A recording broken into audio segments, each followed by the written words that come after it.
Rumaragas pagpapala po sa ating lahat para sa ating pangaraw-araw na talata. Tayo ngayon ay nasa Genesis Kapitulo 34, simula versikulo 30 hanggang 31.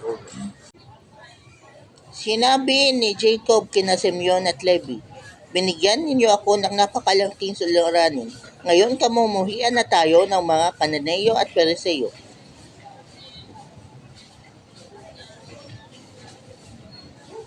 Pag nagkaisa silang salakayin tayo, wala tayong sapat na mga tauhang magtatanggol.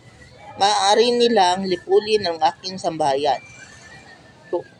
Ngunit sila ay sumagot, matitiis po ba naming lapastanganin nila ang aming kapatid at itulad sa masamang babae?